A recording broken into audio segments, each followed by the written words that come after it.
Thank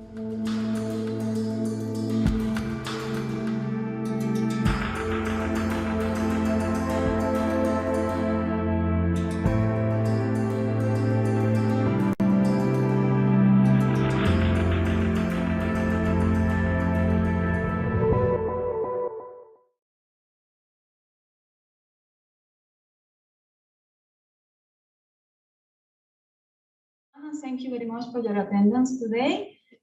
Today's broadcast will be completed in English as a courtesy to our guests. We are very honored to host Professor Tomii in the last of a series of talks she has been given in the past few days for the Mexican audience. Today's talk will be an anatomy of the wilderness in Japanese art in the 60s. We also count with the presence of several members of the Permanent Research Seminar on Art and Culture, Mexico, Japan, as well as the Vice Director of Japan Foundation in Mexico, Marisato. Welcome to you all. Today's dynamic will be as follows. First, Marisato will take the floor. Then our coordinator, Amadis Ross, will briefly introduce our seminar. And then Professor Tomii will begin her presentation. At the end, we will open the Q&A session for the members of the seminar and then for the general public. Marisato, you might begin. Yes. Hi, good evening, everyone. On behalf of the Japan Foundation Mexico, it's a great pleasure for me to be here welcoming you all to this conference and panel discussion, an event organized in collaboration with the Mexico-Japan Art and Culture Research Seminar from Seminario. I would also like to thank the National Art Center for joining our efforts to broadcast this conference through their digital channels. Finally, I would like to thank PhD Reiko Tomii sensei, whom the last couple of weeks has been sharing her knowledge and life passion with all the Mexican audience, 1960s Japanese art. In case you haven't heard about the Japan Foundation before, we are a governmental organization of Japan that creates global opportunities to foster friendship, trust, and mutual understanding through the culture, language, and dialogue. We are very excited to host today's event that will not only allow Reiko Sensei to share with us a wide view and context of the 1960s radical art scene in Japan, but also will enable dialogue to take place between PhD Tomii Sensei and academics that research Mexico-Japan art and their cultural resonances.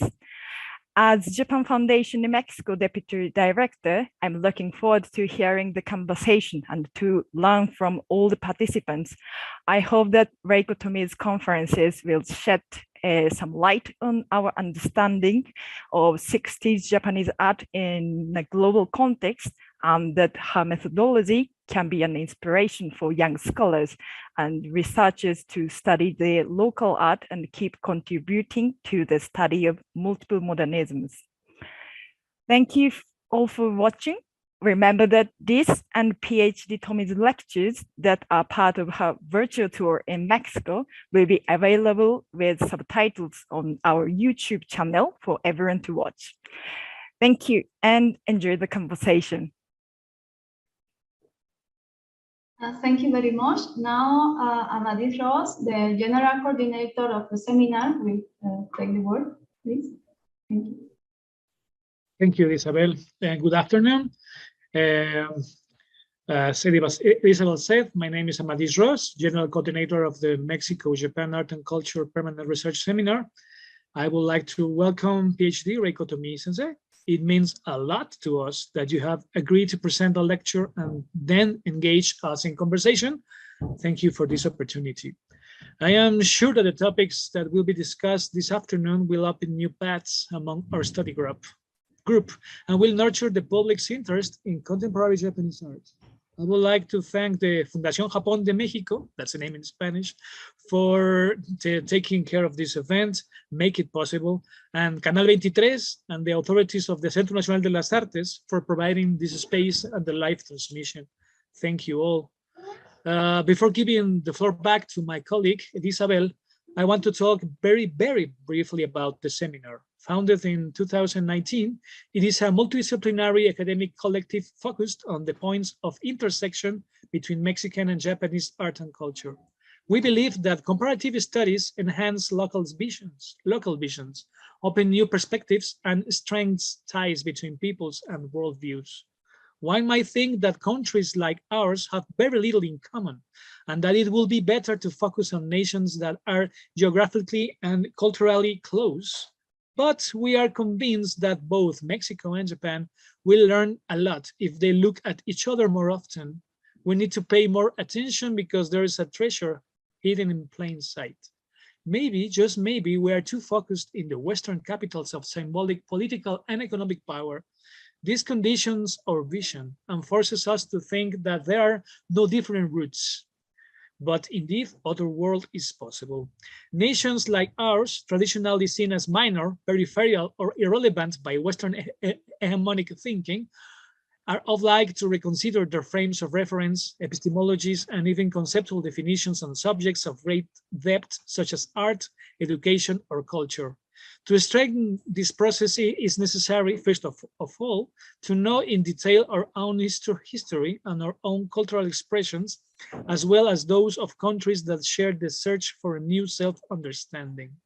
Hence, the importance of this discussion as PhD, to me, is an internationally recognized expert, and Japanese contemporary art is a rather little-known subject among Mexican scholars. We are very happy to have you here, Dr. Tomii, and we hope you enjoy this exchange as much as we surely do. Thank you very much. Thank you, Amadis. Before starting the presentation, I will tell you a bit about Professor Tomii.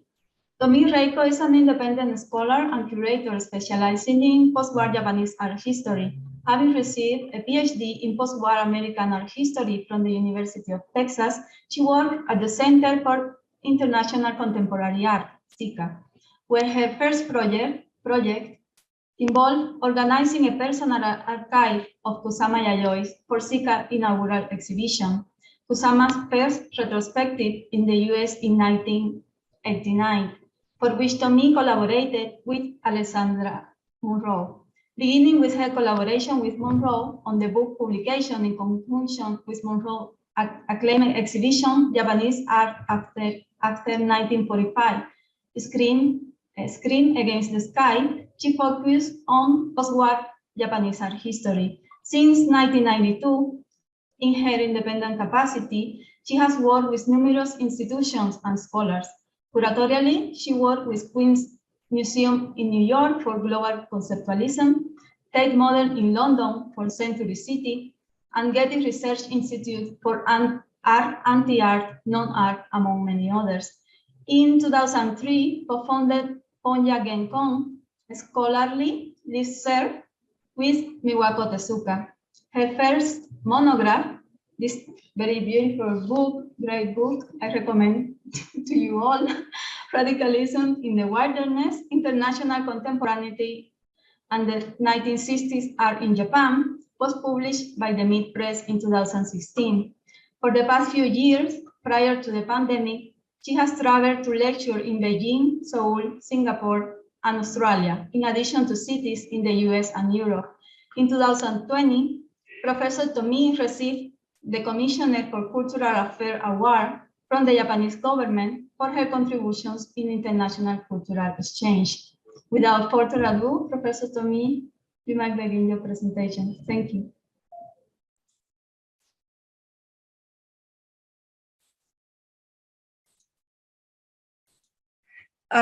Thank you very much for the your kind introduction, and I feel very honored to be here, invited to talk to all of you. Let me just begin. As I have demonstrated in my recent book, Radicalism in the Wilderness, International Contemporaneity and 60s Art in Japan, resonance, together with connections, characterizes the international contemporaneity or kokusai teki dojise of the post-war decades. Resonance is a keyword in the study of post-war art, pointing to the growing occurrences of similar practices found around the same time across geographical boundaries, even when there are no evident connections, that is interpersonal and informational knowledge among practitioners.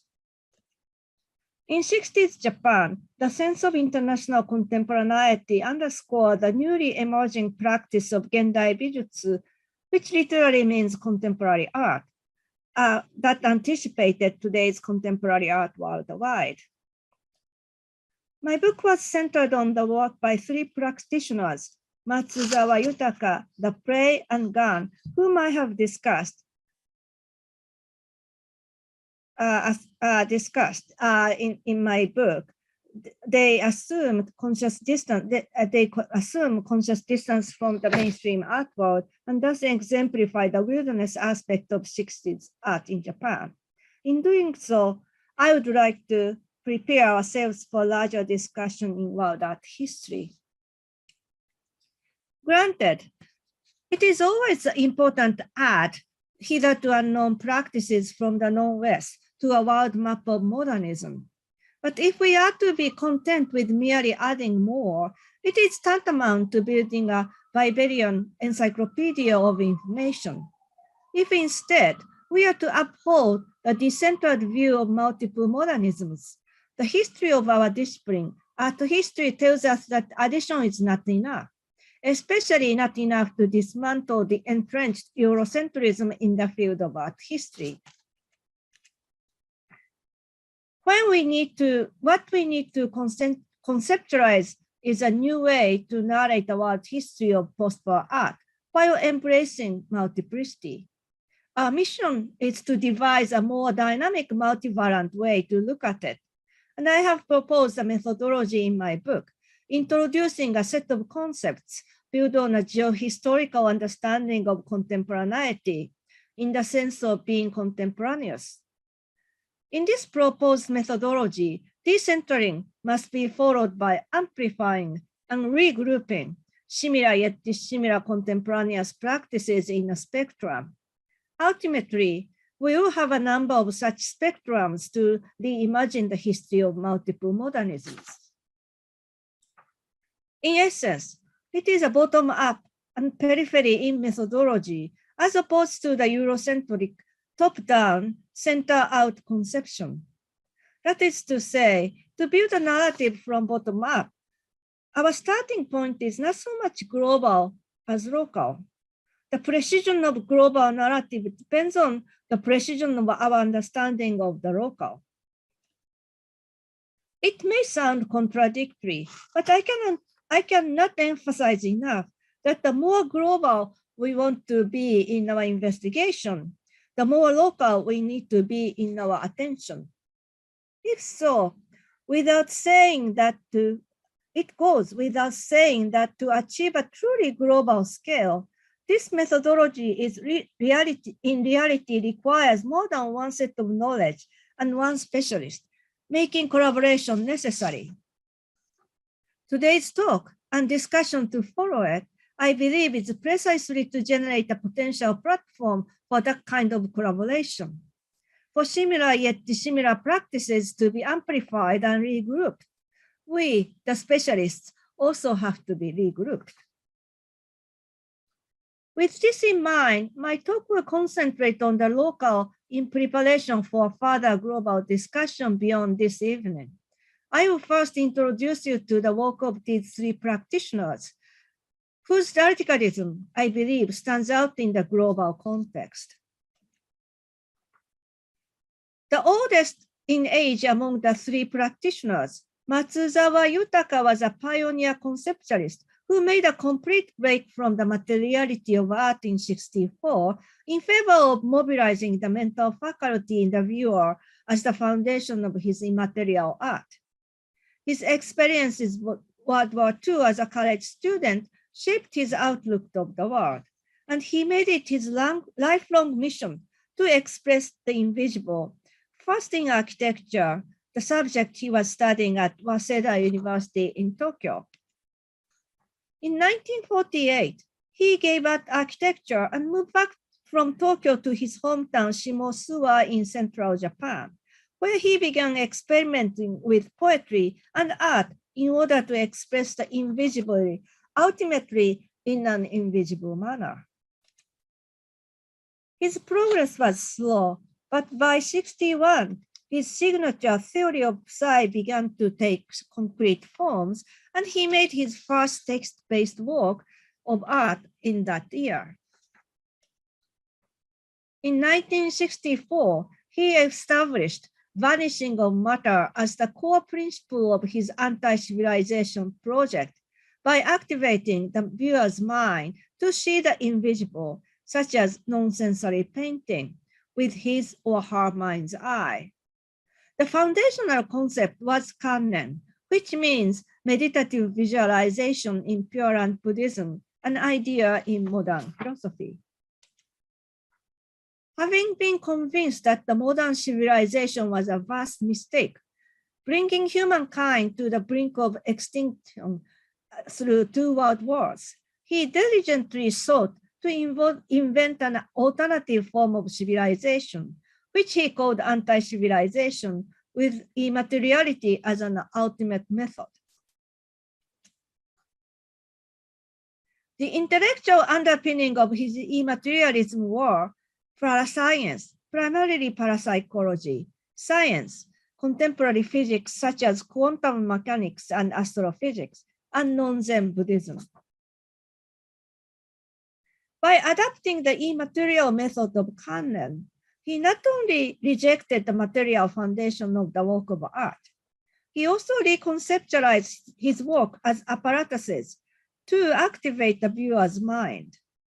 Text he used in his works became operation manuals of thought, that is, the instruction about how to use these novel apparatuses and how to use your mind. Then, the gallery space as such became a container, and thus another kind of apparatuses to contain smaller apparatuses, or in some instances, the empty gallery alone could serve as his apparatuses. He further eschewed the idea of ownership of the work of art. This became possible because the work of art is now liberated from materiality and thus can be freely experienced by the mind-exercising viewer. It thus becomes possible for each and every human being to experience and possess his art, such as foundational painting called White Circle. Okay, my slide is not in sync. This is about the reject the ownership. This was a complete makeover of what art could be. In other words, the significance of Matsuzawa's conceptualism constituted a twofold critique of humankind and its civilization as a whole, and a critique of the institution of art. The radicalism of his art of Kannen was such that by 1966, he hypothesized vanishing of humankind, the date of which he eventually set in 2222. A visionary dimension of his conceptualism ultimately brought him to the stage of engaging the entire universe, that is, life forms on other planets. Generationally, the second oldest is the prey, a collective of happeners, a terminology for those who practice happenings, founded in 1967 in the Osaka area. The prey emerged toward the end of the radical 60s, which in Japan was jump-started by Gutai in the mid-50s and followed by two tendencies of anti-art, Hangeijutsu, and non-art, Higeijutsu, in the 1960s.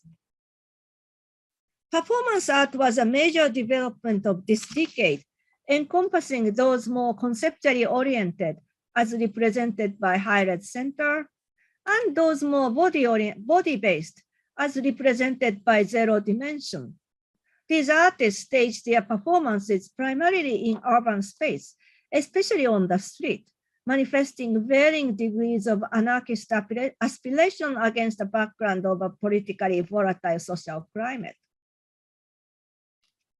The play's activities in their first 2 decades, from 67 to 86, are summarized in the chronology on screen. Voyage happening in an egg of 68. Their first collective foray into landscape set their future direction. The group undertook one summer project annually, formulated through an often year-long discussion and preparation by the members, which included a sizable number of non-artists. The idea of voyage or travel into landscape was paramount. In this chronology, the projects shaded in dark green ostensibly feature voyages into landscape.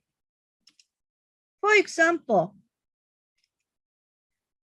Current of Contemporary Art of 69, Ship of 1970, and Ie, which means a house, of 1972 were all journeys from Kyoto to Osaka along the river. In addition, the projects in pale green encompass the significant aspects of voyage that takes them away from mundane reality. As with Thunder of 1977, annually repeated through 86, Thunder was staged on a mountaintop near Kyoto for a month every summer in order to foreground the time away from everyday existence. Eschewing urban space, the play were committed to landscapes near and far. They made voyage in an ocean, through rivers, to mountains, in a lake, on a remote island, and to other wildernesses. In Wind of 76, they visited the barren northern landscape of Sarobetsu, Hokkaido, where they walked against the wind for full 5 days. Often trekking up and down hills, thickly covered by striped bamboos. Their preference of landscape imbued their activity with an earthwork dimension, both in scale and spirit, incorporating natural elements. Their love of nature was informed by its infinite time and space. Unlike the extremely political anti-art practitioners, anti-expo practitioners in the late 60s, the play tended toward latent politics of the everyday, through which, in their words, they aspire to probe people's everyday life with farmer-like persistence. In a way, the play engaged the flip side of 60s Japan, where the high economic growth enabled the mass modernization of everyday life, in which comfort bred complacency. Unlike the subversive anti-art, anti-expo performances, the play was in principle law-abiding, if only on surface. Above all, the group was not hostile to the general public, and they often collaborated with people outside the art world, as with their first voyage, which engaged a fisherman's union, a prefecture fishery station, and an oceanographer. However, their social compliance should not be mistaken as artistic compliance. Through their self-financed activities, they sought no reward other than perhaps occasional publicity in the mass media. Their work thoroughly defied the conventions of art. If the play took advantage of temperate climate and diverse landscapes in the Kyoto-Osaka region, Gan, also founded in 67, had to contend with their residence in the backbone of Japan, burdened by a harsh winter weather. Short for Group Ultora Niigata, Gan was the youngest among the 3 practitioners and the first vanguard collective hailing from Niigata. From the beginning, they had a clear intention of generating a vanguard movement and closing their gap from the center, that is Tokyo. Yet, they exhausted their resources after presenting 5 exhibitions and 2 happenings shows in Tokyo, in green here, and in Niigata, colored in blue, in the short space of 1 year. the group received some attention with their activism, but even though their works were competent, in line with the dominant trend of tricky art, they soon hit creative impasse. After the first year, no longer able to continue as an exhibition society, they decided to mount individual effort under the banner of GAN. Especially from 1969 onward, two central members, Horikawa Michio and Maeyama Tadashi, began to look more closely at their locale and found concrete realities to work with, while adapting the repertories of contemporary art strategies, such as mail art, land art, and political art. In doing so, they successfully reduced the distance not only from Tokyo, but from a larger world. Important geographical markers are the city of Tokamachi, the Shinano River, and Sado Island. Of three, Tokamachi was where Horikawa resided at the time, and the Shinano River provided him with stones to initiate his series, Mail Art, by sending stones in July 1969. The Mail Art project was inspired by the Apollo 11 mission that made the first moon landing. The mailing not only reduced the distance between Niigata and Tokyo, but it represented a kind of political statement, not unlike the stones thrown at the police by student radicals, prompting the recipients to think of earthly matters. As part of the series, in December 1969, he mailed a stone to President Nixon as a Christmas present, as a lone anti-war message. The same two geographical markers, Tokamachi and Shinano River, are involved in their memorable land art project in February 1970, an event to change the image of snow. With a titanic ambition, Gan painted a colorful abstraction on the snow-covered dry riverbed of the Shinano River in Tokamachi with a pesticide sprayer and a massive amount of color pigment donated by a chemical company in Tokyo. In the region known for the heaviest snow in Japan, the snowfield with yet more falling snow represented less a joyous playground than a reminder of the burden such severe weather brought to everyday life. Hence, the title of the project, referring to their hope to transform the landscape of hardship into an occasion to present surprise for local residents. Although in reality, the gorgeous color-filled abstraction they created was eclipsed by the constantly falling snow within 30 minutes. The third and last marker is Sado Island, which hosts a local post of Japan's self-defense forces. In the politically volatile days of 1969, the base on the island became the stage of an anti-military protest of Konishi Makoto, a 21-year-old airman and radar specialist who in essence contested the constitutionality of self-defense force. As this incident was tried in the regional court in Niigata, the locale of Niigata became a political battleground, which politicized both Maeyama and Horikawa. As GAN, they formed Postal Mailing Front, a kind of mail art network for activists nationwide. As the main activities of Postal Mailing Front, they offered Maeyama's anti-war stickers for camaraderie and called for 0-yen mailing as a way to shoot paper bullets at Prime Minister Sato Eisaku. To facilitate daily guerrilla acts, GAN issued a 0-yen stamp designed by Horikawa. So the face on the stamp is Sato Eisaku. I characterize these manifestations of inventiveness and imaginations as wilderness in my book. The most obvious feature of the wilderness is remote landscape.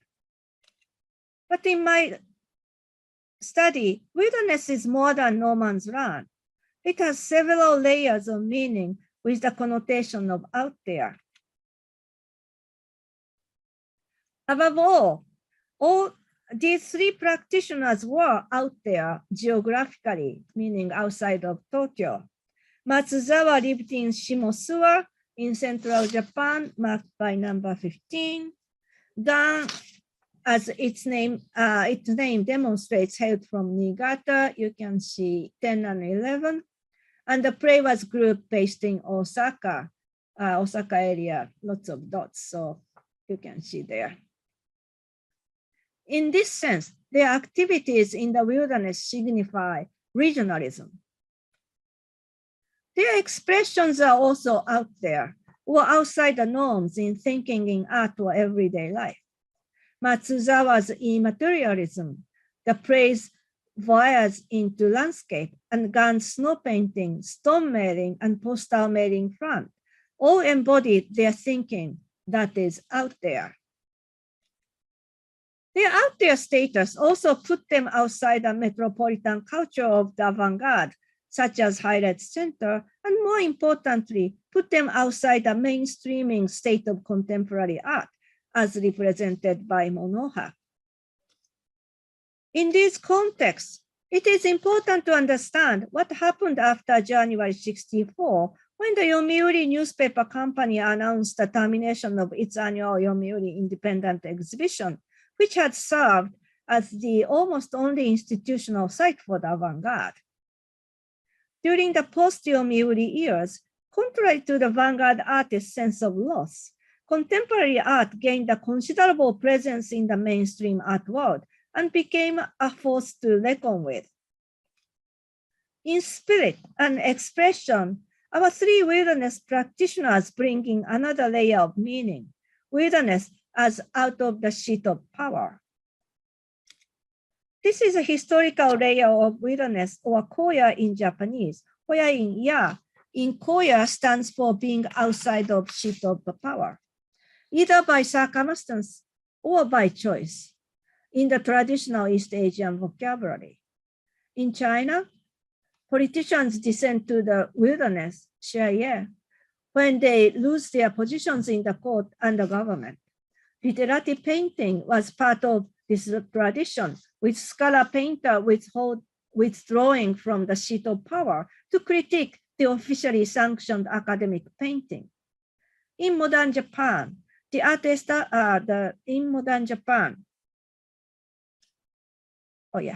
in the wilderness, Zaya gained a positive connotation of not participating in the institutional system, whether the government, corporations, the art establishment, or academia. That is to say, wilderness in East Asian tradition signifies an alternative to the mainstream and the establishment. Specifically, our three protagonists offered alternatives to a mainstreaming contemporary art represented by Gutai and Monoha. To recap, these are the aspects of the wilderness in 60s Japan. Among the works by our three practitioners, one that most saliently epitomizes the wilderness is Matsuzawa Yutaka's independent work of 64, Independent 64 in the Wilderness. It is this work that inspired me to think of the wilderness in the context of post-war art. Since Matsuzawa's work is text-based, let us read this one. It begins with his credo: don't believe matter, don't believe senses, don't believe the eye. They are very radical coming from a visual artist, even eschewing the, your eyesight. It's followed by the exhibition detail as outlined in this call for entry for this exhibition, placed as an ad in an art magazine. Site is Tundra Field, Nanashima Yashima Highland of Nagano Prefecture. Period is before daybreak, December 3 to before daybreak, December 9. Installation and the installation dates are past, present, future, and entry fee is none. Matsuzawa's radicalism or strangeness continues. The location is not fictional, but an actual place. The national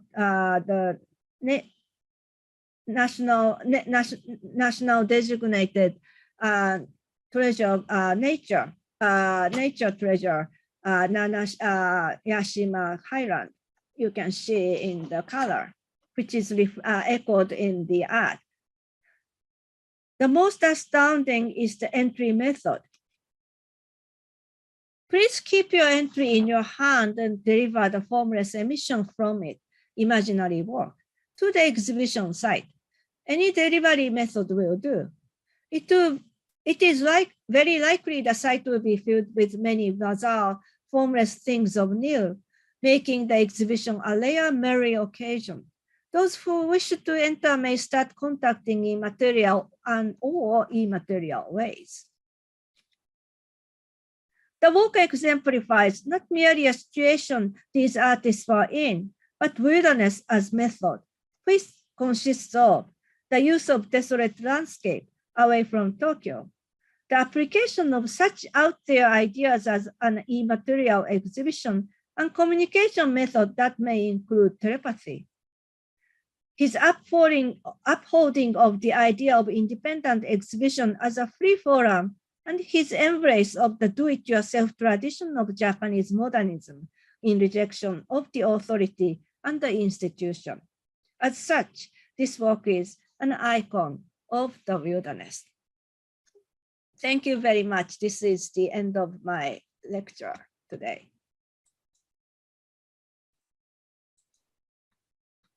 Thank you very much, Professor Tomii, for your presentation and for sharing with us all of this knowledge.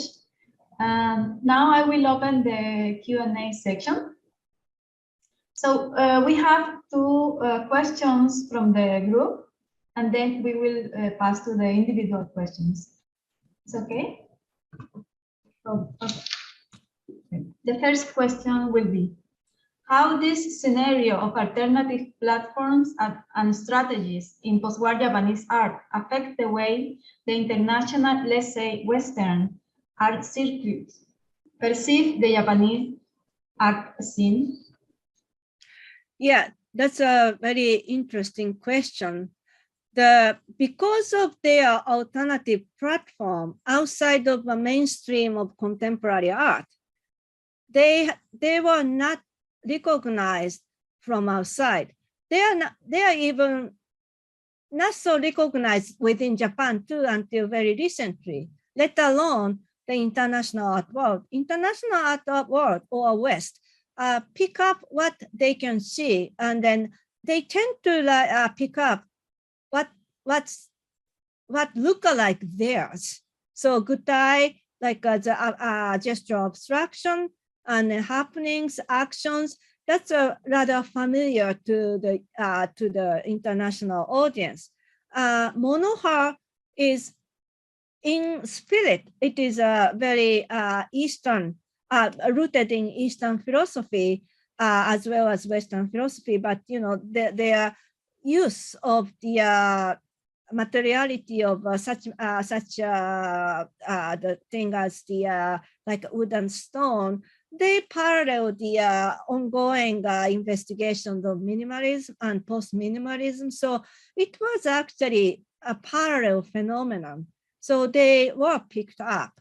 Also, important thing is those wilderness artists during the 60s did not make any outreach effort internationally. Gutai, which was based in Osaka, coming out of the 50s, was also kind of neglected by Tokyo art world because they are from Osaka, and then they represent different sensitivities, like difference between, in the United States, I would say New York and then Los Angeles, or New York and Texas, or something like that. But the leader Yoshihara Jiro was intent on international networking. So the Gutai was known in Europe as well as in New York, also South America, not America, South Africa, you know, among the different places. So the And then also Liu Monoha, it's a theorist and practitioner. Liu Fan was a kind of international figure. So when he made effort to spread the idea of monoha as part of his practice, so monoha was also known. Gutai and monoha were also known outside, not because their practices kind of echoed and paralleled the Western practice, contemporary art, but they really made an effort, international outreach. Among the three artists, Matsuzawa was a little unusual because when he finished theorizing and conceptualizing his immaterial conceptualism, finally in 1970, he decided to be international. Well, it so happened that a gallery of conceptual art called Art and Project in Amsterdam, its director was in Japan in 1970 in Tokyo, and then he discovered Matsuzawa, and then Matsuzawa used that opportunity to show in Europe, as well as make contacts and then create a network of like-minded conceptual artists. And then he solicited the mail art, a contribution to his exhibitions in Japan. So he made an effort to reach out to international community. Thank you very much. The next question is some kind of a recurrent question in all your talks. Yeah. As you have mentioned previously, the situation of women artists was not favorable, as they were limited to their socially and culturally assigned role. We are aware that no women artist was invited to the 1970 Tokyo Biennale, and it would be not until the 90s that women artists will be regularly invited to the Japanese pavilion at Venice Biennale. But in this alternative scenario of artistic groups and methodologies, what was the level of involvement of women artists? Was there any contribution made by women? If there is none, why is that? That's another very crucial perspective we have to keep always in mind when we studied modernism, the place of women. In Gutai group, which was a kind of alternative. I talked about the Gutai in the lecture on collectivism. It's a hybrid form of the more conventional organization and then the post-war style small collective.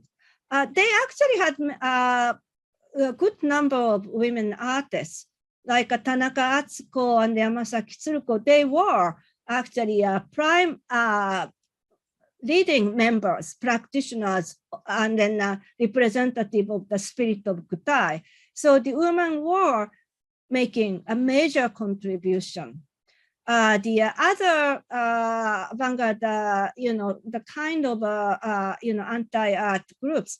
The Kyushu has a few women, especially Tabe Mitsuko, who expressed a very strong feminist outlook in her, the junk art assemblages too. Of course, Yoko Ono, the Kubota Shigeko, Saito Takako, the Shiomi Mieko, the Fluxus, the music-oriented conceptual collective. There are many women. However, I know my book doesn't include women as a protagonist because often the time still in the 60s in a close-knit collective, a small group, because it's small actually.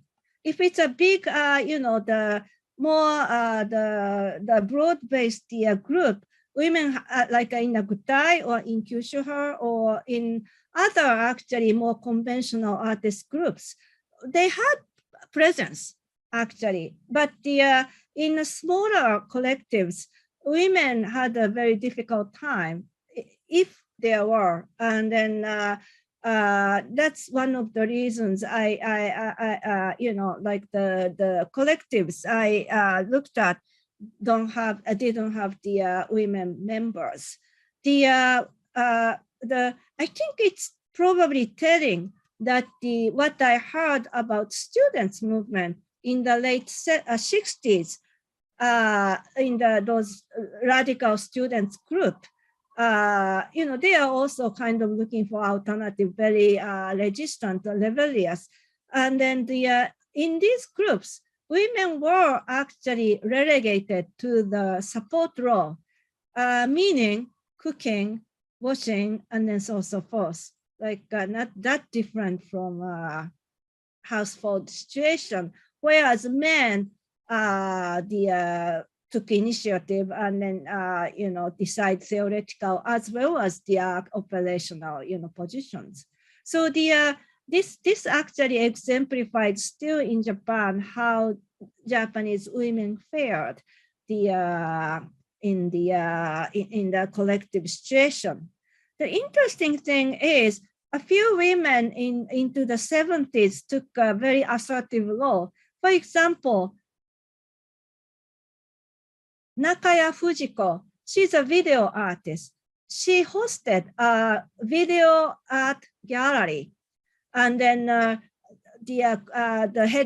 headed or collaborated with other male video artists to create a collective projects, and then you know, kind of create a communal situation for video artists, because video equipment was still very expensive. So if you buy one machine together, or you rent a machine and then like somebody using it for professional, like a commercial work, and then in the evening you know, other people can use it for the artistic purpose. And so very ingenious do-it-yourself way of creating the community and platform for video art. I think that's actually interesting. And then one of the leaders was women, who is still alive today, and then she's very prolific too. So there are some women, but overall it was difficult. Thank you very much. This was very clarifying for us, and we hope you agree to our petition to use your answer in the near future. Now I will read the question made by Amadis Ross. Talking about Japanese art of the 60s and the 70s, could we find in some works or artistic current signs of resistance to the modernity imposed mainly from the United States, or a search for adapting to the national discourse the concepts and aesthetics trends coming from the West? Yeah, the modernity imposed is the bit of to me, it's a mischaracterization, because there are always two aspects of local modernity. One is, of course, something imported. From the late 19th century, Japan imported Western systems to modernize the country. And then, like, you know, oil painting was such a modern system, because there was no oil painting in Japan. So they, you know, the government imported it and then tried to make it take root in Japanese soil. So that's an imposition in a sense.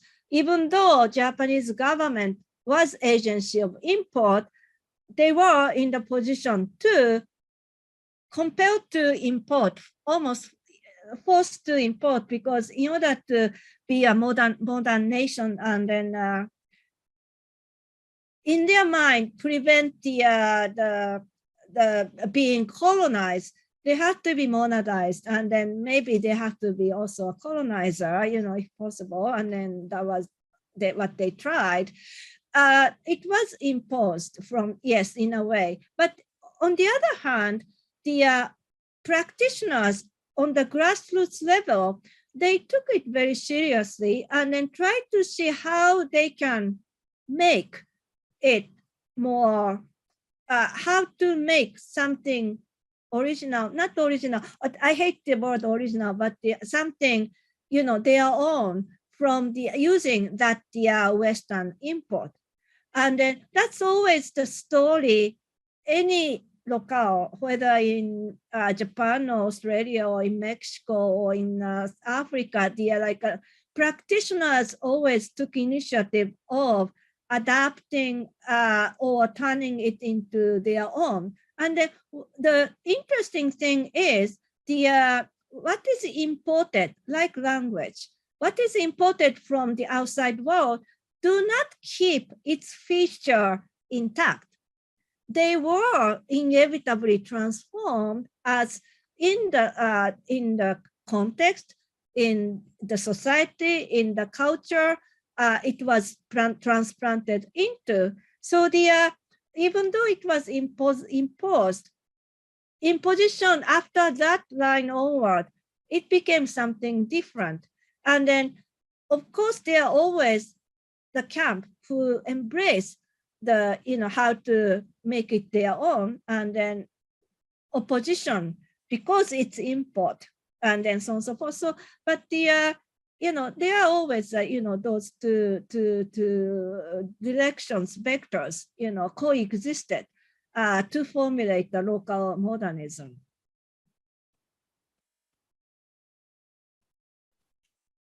So in terms of national discourse, they are almost if you can look at the art history of modern Japan, it could be just, a string of chronology of discourse, what to do, beginning with whether the elementary schools should adapt the pencil or ink and brush for their primary writing tools and then drawing tools. So beginning with that, the debates and discourses always pros and cons, fighting for and then against that formed the general shape of the culture.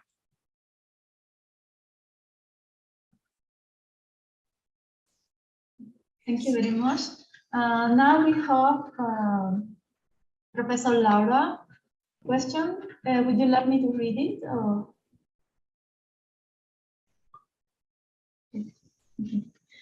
As a reflection, I would like to know if you consider that there are parallels between the historical and artistic events experienced by Japan and Mexico in the 60s. As for art in Mexico, the United States sought to put an end to the Mexican muralist movement due to the socialist communist tendency and its relation to the USSR. To achieve this, they support a group of abstractionist artists known as La Ruptura, supervised by Cuban lawyer Jose Gomez Sicre, head of the visual department of the organization OEA. OEA, perdón. OEA. OEA. Of American Organization? Of American States.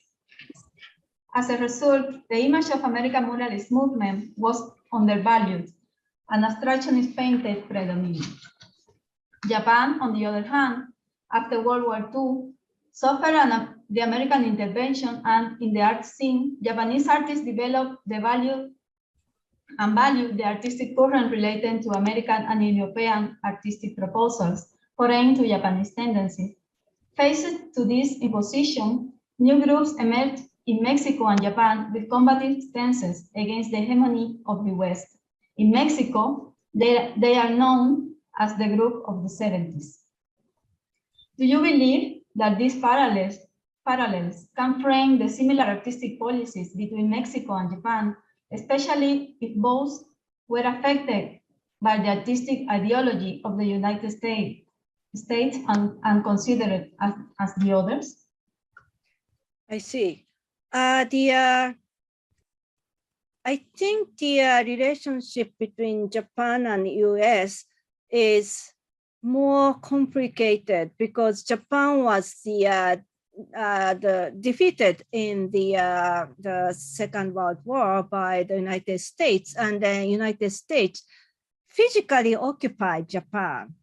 The interesting thing is the reception, popular reception of this occupation was actually, initially at least, more positive, because there's a very good book on this subject, Embracing Defeat, by Professor John Dower, how Japanese people welcome the democratizing force that the American presence brought to Japan. After all, the Japanese Constitution, the new constitution that was inaugurated in the after the war, was written primarily by Americans, but it includes the such thing as the equality between man and woman, and including women's voting right, and then equality of man and woman. Maybe voting right came a little later, separately, but and then freedom of expression, and then so all these liberation. Actually, America, on one level, symbolized liberation from the old system, the liberation that is democracy. That's the kind of idealistic view of America, especially immediately after the war, a few years immediately after the war. But of course, as you said, America was fighting Cold War.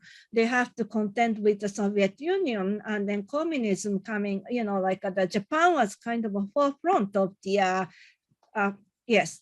the forefront, literally forefront of defending against the communism and the Soviet Union.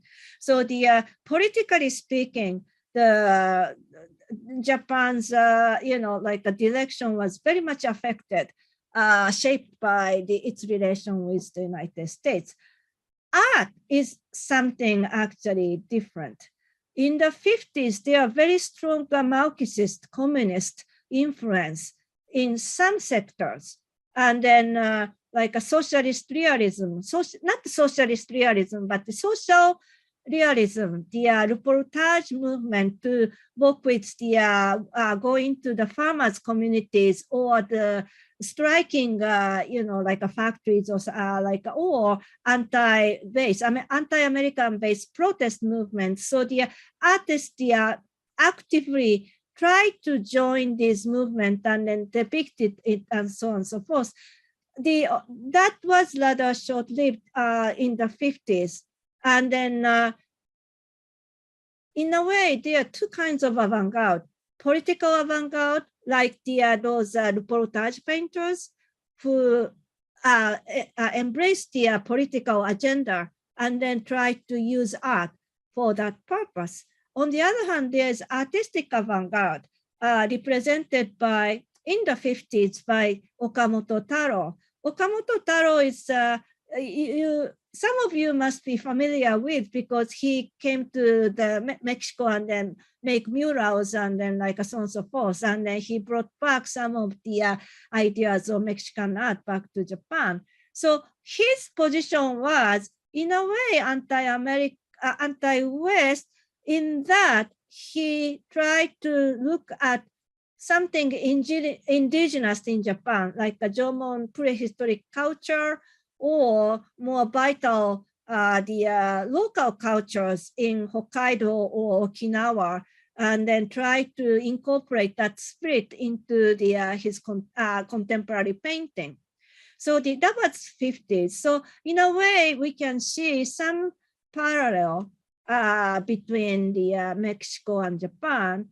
And the important event in this conversation would be the big Mexican exhibition, which was in 55, which was actually not just contemporary or modern art, but from the the ancient to the modern art. And then that actually made a very big impact on the especially Tokyo artists. And some artists came to some Japanese artists came to Mexico after that. You mentioned some Kiyoshi Takahashi. Yes, he was one of them. Another one was Onkawara, who had a relative in Mexico, and he spent a few years in Mexico from 58, 9, 60, and then traveled to Paris and eventually stayed in New York. But between 55 and 58, he actually was very much inspired by the Mexican kind of the art with a democratic ideal, and he tried to create art for painting for people, painting that communicate with the regular people, and then created the printed painting. It's a kind of poster-like, print-like medium he created, which was not successful, but his conceptual framework was really radical. And then that's probably also parallel to what's happening in Mexico, I think. And then at the same time, they are very much pro-Western art movements like Gutai, which was seriously inspired by Pollock, and then other American abstraction, which came to Japan. Some paintings came to Japan, and then so they are always in Japan. They are always kind of two tracks, like more political track and then more kind of aesthetic track, anti-West or then pro-West. And however, I have to say, even if like a Gutai was maybe pro-West, and then like there are lots of artists in the 60s who look at what's going on very closely in United States and Europe, not necessarily directly, but through the art magazines, but still they didn't really, imitate. They kind of turn that into a more local, like a local or historical, like in framework to make it on their own. And then so that's my general take. So I hope that satisfies your question. Yes, thank you. Thank you very much. Yes.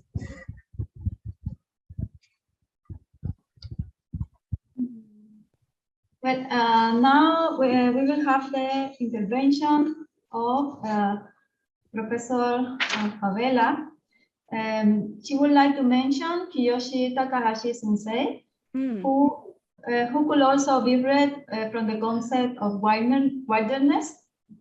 Since much of his work was done in Mexico, a scenario that could be seen as being outside of the main circus of global contemporary art, or a no man's land, desolated land, thinking about how it's often seen, something that Japan and Mexico somehow share. I see.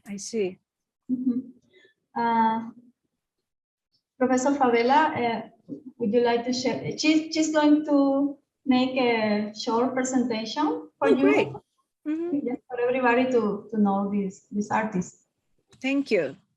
So I prepare a brief introduction about Kiyoshi Takahashi. I will be very brief.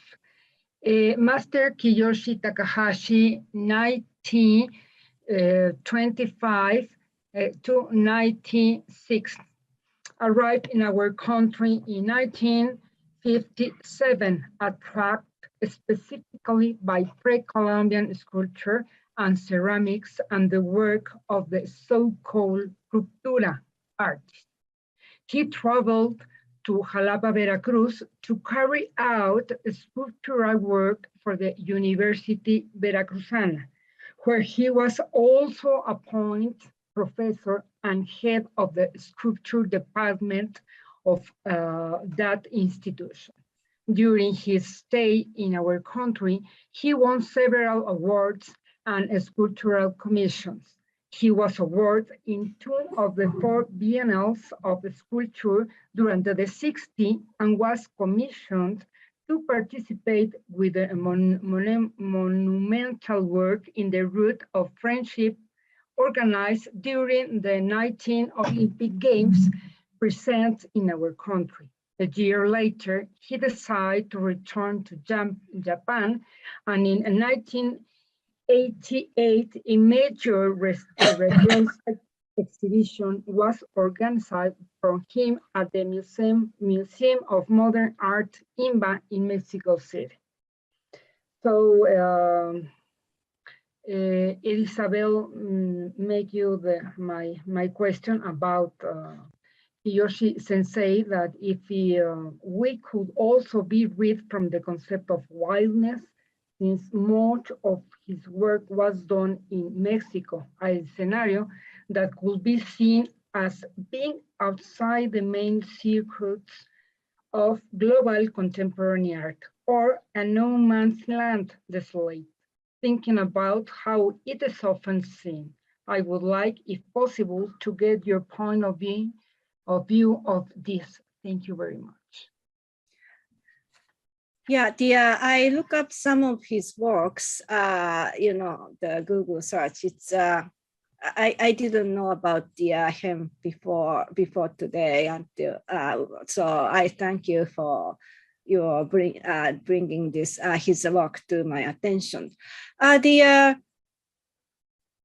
a way, I don't apply wilderness to periphery. Yeah. Kawaii. Okay. Yeah. The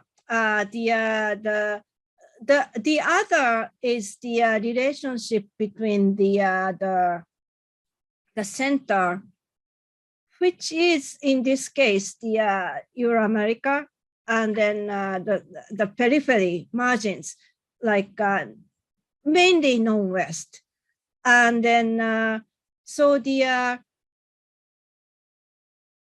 just as Gutai was peripheral marginal position as opposed to the center. When they went to New York, they were, castigated that they were second-rate imitation of American abstraction. So that's the definite relationship between the center and then the margin. And then Mexico also situated as the periphery from the center. The wilderness, I'm not using for the this situation, because the wilderness is actually a local situation. So it's a local macro, not macro. So each country has the center and periphery, like Tokyo and then other regions. And then wilderness, and then also each country has, each area has the kind of central institutional system that the organized art world.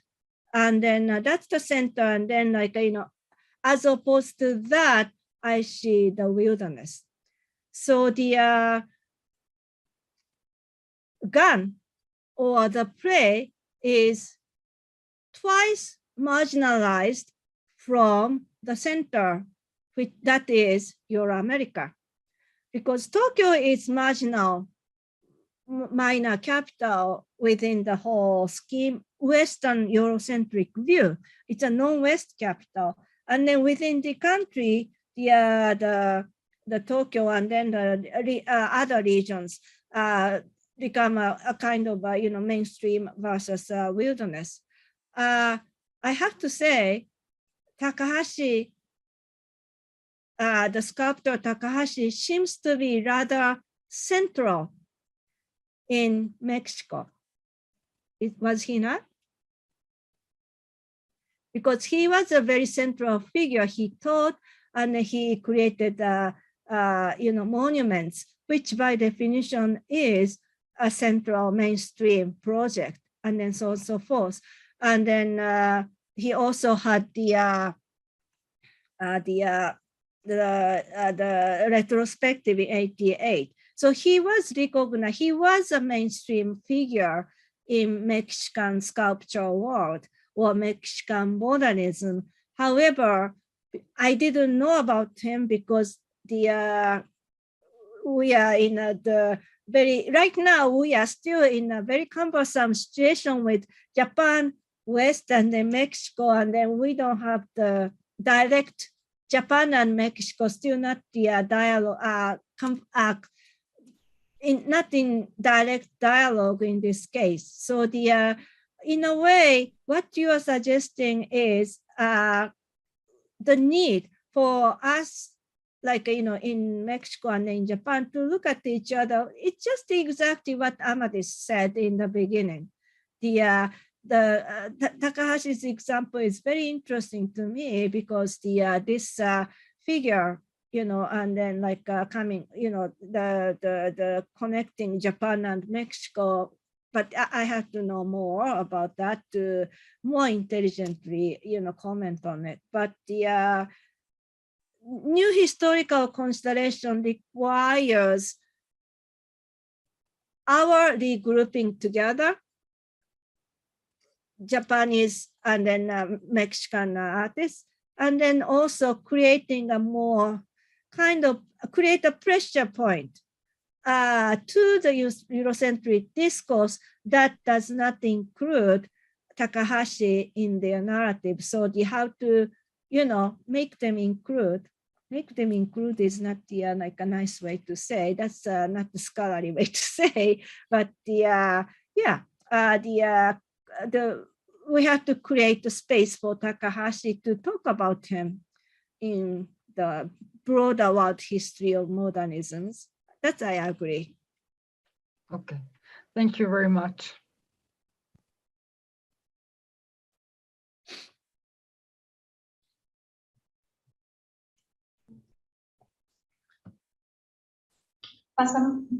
Should we ask another question, Dr. Favela, or would you like to make your? No, it's okay. Thank you very much. Okay. Okay. Now I think Luis, because we have some time, we would like to remember to the general audience that they can ask their questions, maybe in the Facebook transmission broadcast. Okay. I think that Luis, he has a question. Would you like to read it? Or? Yes, thank you very much. Tomii-san, let me put a little context on my question.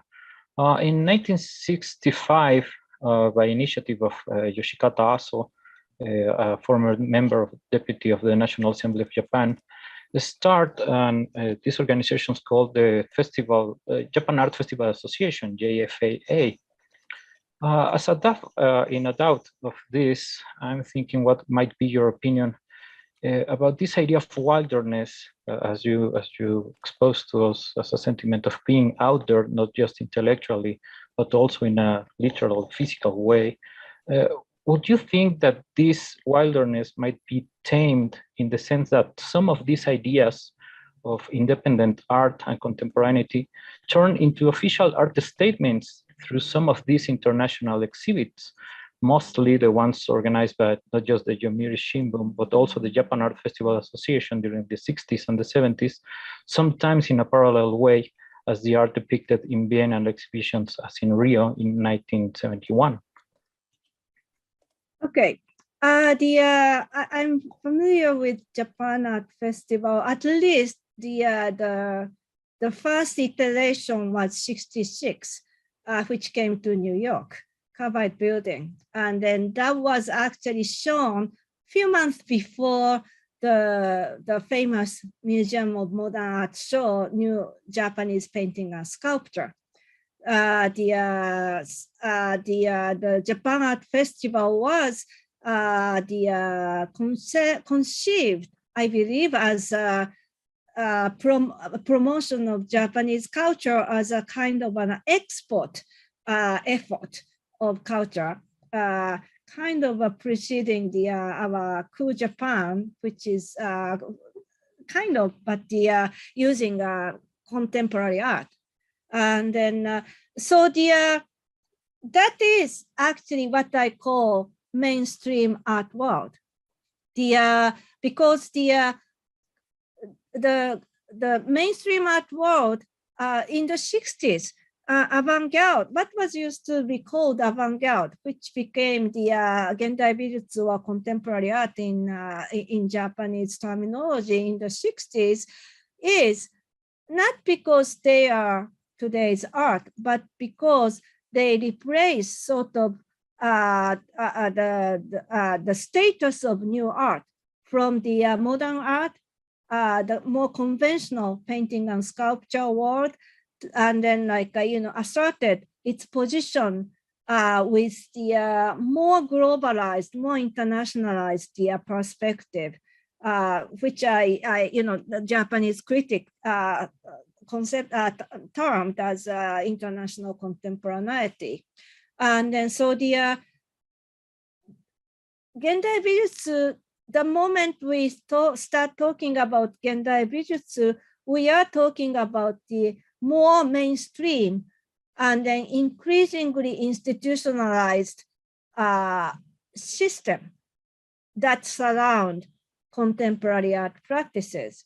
And then the National Museum of Modern Arts, Yomiuri independent art exhibition is not so much yet contemporary art, Gendai Bijutsu, that's more on the side of avant-garde in spirit, but it's a transition that helped the transition from the avant-garde to the Gendai Bijutsu. And then there are lots of prize exhibition, competitive exhibition that featured contemporary art. And the Japan Art Festival was a part of that effort, although that still incorporated painting and sculpture, which is more the extension of modern art. So wilderness is outside of that effort. So I don't think any of those three artists were included in Japan Art Festival, because another thing is when they said the art as a the export item, we clearly have to think about commodification of art, and then like a painting and sculpture is already commodity, and then they also included in the 66 more kind of modernized crafts effort, the calligraphy and then ceramics. So they are all something you can sell. Not that, something that can sell is bad. They are, it's good because the material status of art has to be always acknowledged. But the wilderness tend to be anti-material. Even monoha is very material. Do you agree? And then like the performance art, and then immaterial art, and then male art, and then like so they are all not material, not, and then the here, if anything can be said, they are all against commodification, or whether it's consciously or unconsciously, they are not happy, they are against, resistant to the commodity status of art. So I mentioned the Matsuzawa saying, everybody can possess the, his painting. That's against commodity idea, and then so on and so forth. So I'm not privileging wilderness. The wilderness is a flip side of mainstream. If mainstream doesn't exist, there's no discussion on wilderness. And then also mainstream art tap into wilderness. That's in the tradition, the history of wilderness in East Asia, in the sense of, is always the, the mainstream at one point or another tap the wilderness for assistance or help, or like creativity. So they are not completely separate.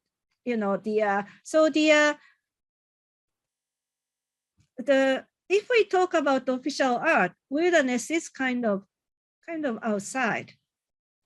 That's the way I conceptualize the wilderness. So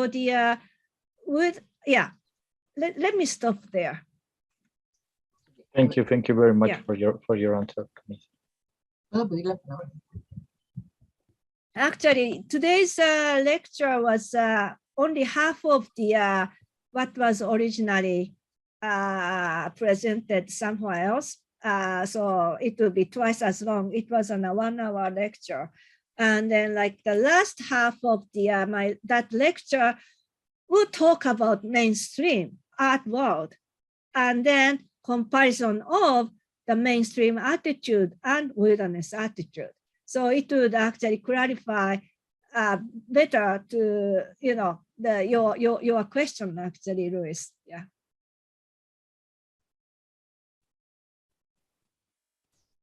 Thank you very much. I think Amadis, Professor Laura, okay. Would you like to comment? ¿Puedo preguntar algo? Yeah. Sorry, I was just like wondering about this wilderness because like comparing, for example, when in the beginning of the 20th century, it was a very difficult moment, pre-war, post-wars, and then the art movements began to arrive, like Dada, Surrealism, Expressionism, and all those things, and they were clear they were against the political ways, against all the mainstream, we will say now.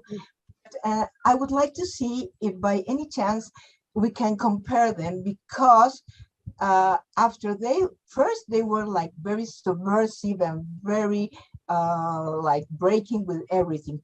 But as the time passed, now they are in the museums, they are very, very cherished, and now they are very, very expensive and all these things. And also, I think that, for example, I was thinking about Mexico, when after the 1968 movement of the students, the groups of the 70s appeared, and they were like very revolutionary, and they were always saying like, we're going to say this and that, and against the government and all these things. But suddenly they were like placed in an exhibition in the Modern Museum of Art in Mexico, and now they are just like coopted by the government. And so I was just wondering, because this is a very normal way to in the human being, like when you are very, very angry and something is really happening, and for example in Japan, obviously after the World War II, with all the atomic bomb and all these things, you have to do something against the world, against human, and to know that you are very, very upset, let's say the word, no? But as time goes by, then everything like comes like this, and then you are accepted. And I was just like wondering if, for example, all these artworks that you were showing us, obviously they are against mainstream, and they are very different and very, very like new way of thinking, even like without the materials, like very mystic, everything. No, I just was like trying to see if you think this could be accepted or not, or you can think about that. This would be my That's a very difficult question. Yes, it's true. The even Dada and the Surrealism, they were radical, and then but they are now in the museum. Because it became in part because history makes it more variable than just radical. I think variable in terms of the common, like our common shared heritage, because the shared heritage is not just something, palatable like a science or the nice literature or something like that, but the radicalism of Dada or Surrealism, just you mentioned that, so I just picked up, or expressionism, that's a very essential part of human nature. So the expression itself is radical when it first erupted, but we all want to share that, and then it's you can say it's a taming, it's a tamed, or we are, yeah, probably it's time can tame it, I think. And then like the museum is a taming mechanism, perhaps, definitely so, especially those radical movement, because anything can be in the museum nowadays, even performance art, and then like like a video art and anything, and then nothing surprises us anymore, almost not. So I don't know how to answer to your question. The wilderness is actually another thing is wilderness came out in the 60s. As you said, after the immediate aftermath of the World War II, there are like anti-war sentiment, and then and also as well as a new democracy sentiment, and then so you have to do something about what happened in the war, and then so on and so forth, and then but the 60s is definitely the decade for, in Japan, the economic high growth. Although economic high growth, kind of overall, many parts of the world enjoyed economic high growth, but the Japan really modernized and then came out of the war, and then now everybody's beginning to feel everybody is middle class, and then so on and so forth. So it hits like the complacency, everyday life, and its complacency becomes something to register against. So the play, even though they look so benign, it's radical, but at the same time they are very benign in a way. They don't want to be antagonistic to people. They want to work with people, but this sense of going against the complacency of everyday life, that itself is radical, because life is very getting nice, except that of course there are anti-war movement going on at the same time. So they are always, I've been saying, two sides of the thing. And then life is not just against anti-war, but the majority of Japanese people actually enjoy their life. And then so the anti-war movement was not that successful in Japan. 1968 movement was not successful in Japan because regular people understand young people upset, but so what you have to do? They couldn't support them. They understood their sentiment. They couldn't, however, support politically what they are doing. So it's a very different time. Even 10 years apart, 1960 was really the almost whole nation rose up against the treaty with the United States. 1970, it's a very changed landscape, politically speaking. So I know it's not an answer to your question, but this is my effort. Thank you very much, Professor Tomii. We have a very interesting question from the audience, but since we do not have more time, we will forward the question to Professor Tomii, and if she kindly answer, we will pass the answer to the, audience. Yeah. So we also had a question from Dr. Yokoigawa. It was more like a request. If you could give us some advice for our seminar, how can we improve our work? Yeah, I looked at that, and then like let me share something. We do have website too. The Ponja Genkon have website, and then it's kind of like your organization. They like try to create a platform for discussion and networking. We started in 2003, and then now we have a worldwide. The registered member is more than 300 people. We exist only in, in virtual space. Occasionally, we have conferences, and then like we work with other institutions. The second one in 2007 was the collaboration with Getty Center and then UCLA, and then to us, to Ponja, collaboration is the basis of what we do. So we exchange opinions, we exchange ideas. That's a part of collaboration. We also work with other institutions because we only have virtual footprint. We don't have any physical plant. So we work with physical, institutions, Getty, Yale, University of Chicago, Guggenheim. We worked with many places, and then and then also always try to tap two kinds of people.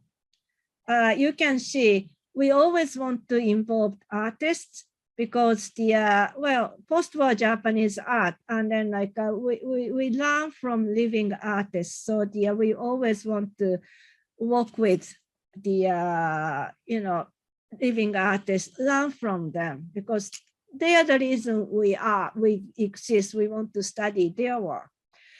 Another point of collaboration is we try to bring in to this conference occasion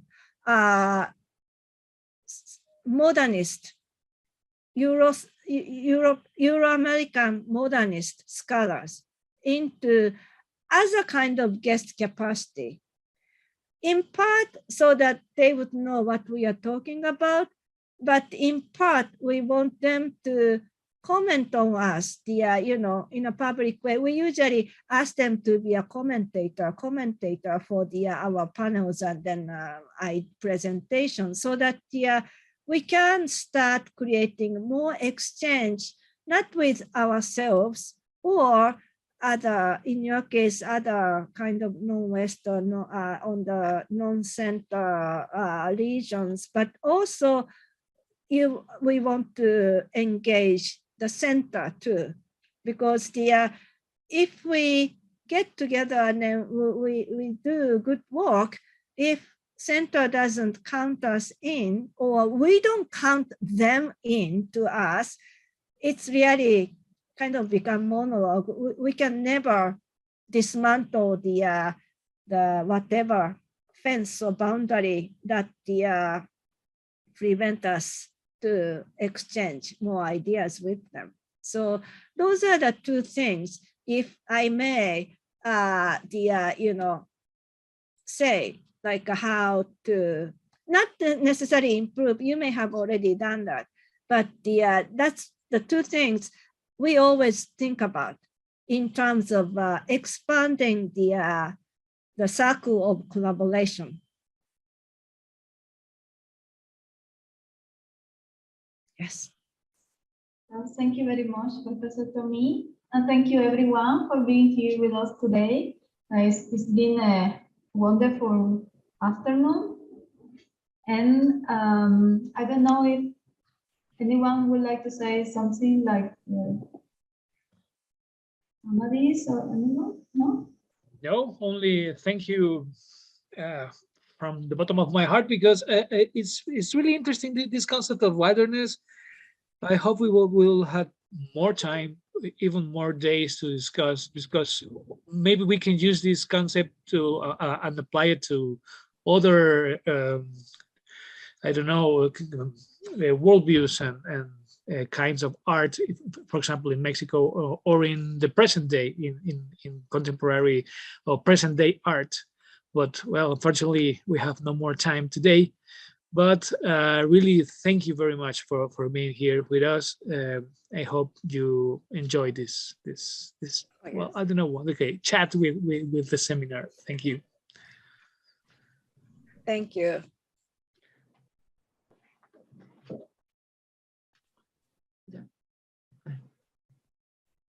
So, well, I think this is, if anyone else has anything to say, I think this is the end of the transmission. Thank you very much, everyone. And thank you to the audience also. Thank you very much. Thank you. Thank you. Thank you very much. Thank you.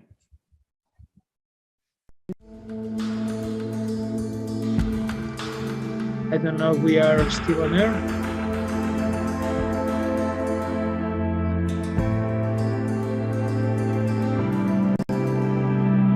Gracias. Tomii sensei, just one thing, please.